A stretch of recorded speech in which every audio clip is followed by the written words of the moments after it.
നമ്മളൊരാളോട് അപമര്യാദയായി പെരുമാറി അവരുടെ മുമ്പിലേക്ക് ചെല്ലുമ്പോൾ ഒരല്പം നമ്മൾ എന്താ പറയാ, ഒരു അഭിമാനബോധം, ഉളുപ്പ് എന്നൊക്കെ പറയില്ലേ, അതൊക്കെ ഉണ്ടെങ്കിൽ ഒരു എത്ര തന്നെ നമുക്ക് മാപ്പ് ചെയ്തു എന്ന് പറഞ്ഞാലും നമ്മുടെ മനസ്സിന്റെ ഉള്ളിൽ എങ്ങനെയല്ലേ. ഒരു മുതലാളിയുടെ ഷോപ്പിൽ നിന്ന് കുറെ മോഷ്ടിച്ചു വന്ന ആളാണ്.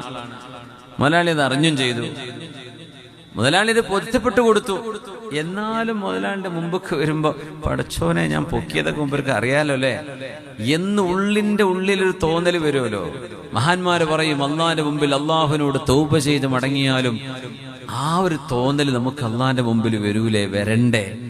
അങ്ങനെയൊക്കെ ചെയ്തിട്ടുണ്ടല്ലോ റബ്ബെ, നീ പൊരുത്തപ്പെട്ടു തന്നാലും ഞാൻ മുദനിബ് തന്നെയാണല്ലോ റബ്ബെ, ആയിരുന്നല്ലോ.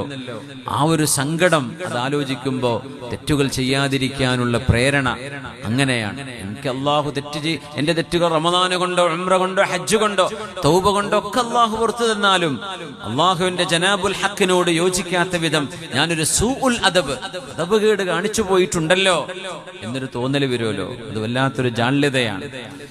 അല്ലാഹുവേ, അല്ലാഹുമ്മ ഗ്ഫിർ ലനാ ബിഫദ്ലിക യാ റബ്ബ്. അല്ലാഹുവിന്റെ ഔദാര്യം കൊണ്ട് അല്ലാഹുവേ നീ ഞങ്ങൾക്ക് പുറത്തു തരണേ തമ്പുരാനെ.